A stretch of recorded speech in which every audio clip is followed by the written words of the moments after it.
नमस्कार दोस्तों, मेरा नाम है अर्पित सिंह और आप सुन रहे हैं आपका अपना YouTube चैनल मिस्टर अर्पित सिंह इंडियन। आज हम लेकर आए हैं महाभारत, श्रीमद् भागवत गीता।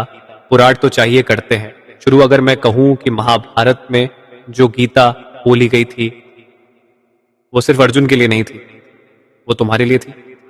आज अभी क्या तुम यकीन करोगे?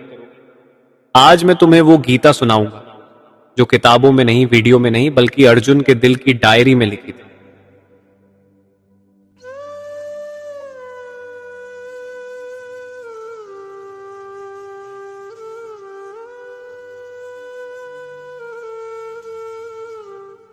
भाग 1, अर्जुन की आंखों से कुरुक्षेत्र।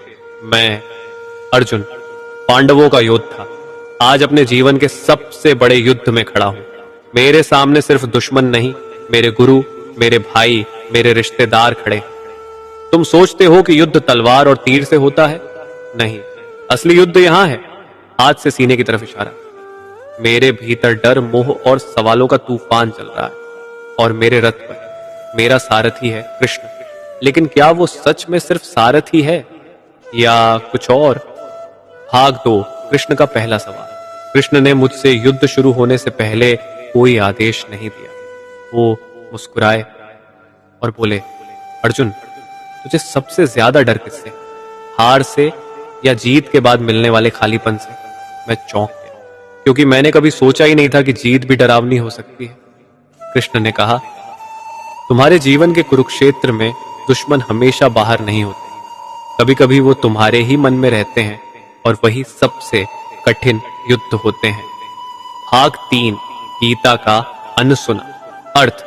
कृष्ण ने मुझसे कहा, तू कर्म कर, लेकिन एक बात याद रख, फल की चिंता छोड़ने का मतलब यह नहीं कि तू परिणाम भूल जाए, बल्कि यह कि तू परिणाम का गुलाम मत बन। उन्होंने मुझे यह भी बताया जो शायद किसी ने नहीं लिखा, तू जीत जाएगा या हार जाएगा यह उतना जरूरी नहीं जितना जरूरी है कि तू अपनी आत्मा के खिलाफ न जाए। कृष्ण ने मुझे 3 गुप्त बातें सिखाई जो गीता के हर शब्द के पीछे छिपी थी। 1, अपने भीतर के युद्ध को जीत, बाकी अपने आप जीत जाए।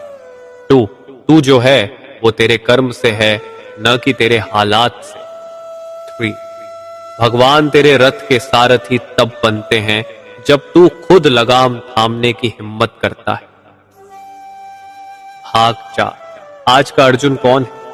कृष्ण मुझसे बोले, अर्जुन, ये युद्ध सिर्फ तेरे लिए नहीं, आने वाले हर इंसान के लिए है जो अपने सपनों और डर के बीच फंसा होगा। आज मैं सोचता हूं हम सब कहीं ना कहीं अर्जुन हैं। जब हमें सही के लिए खड़ा होना पड़ता है, जब हमें अपने ही लोगों के खिलाफ बोलना पड़ता है, जब हमें डर लगता है कि हम अकेले हैं, पर अगर हम रुक गए तो हमारा जीवन का कुरुक्षेत्र अधूरा रह जाएगा। भाग 5, समापन। मैंने धनुष उठाया क्योंकि कृष्ण ने मुझे जीत की गारंटी नहीं दी थी, उन्होंने मुझे खुद से मिलने की गारंटी दी थी। आज अगर तुम सुन रहे हो तो याद रखना, तुम्हारा कृष्ण शायद किसी इंसान के रूप में ना आए। वो एक किताब हो सकता है, एक विचार हो सकता है, या ये आवाज जो तुम्हें याद दिला रही है कि उठो और लड़ो। क्योंकि जीवन का सबसे बड़ा धर्म अपने भीतर के युद्ध को जीतना, बाकी सारे युद्ध अपने आप हार मान लें। ये सुनने वाले को सीधा मैसेज देगा कि असली लड़ाई अंदर की है और वही जीतने पर बाकी सब आसान हो जाए।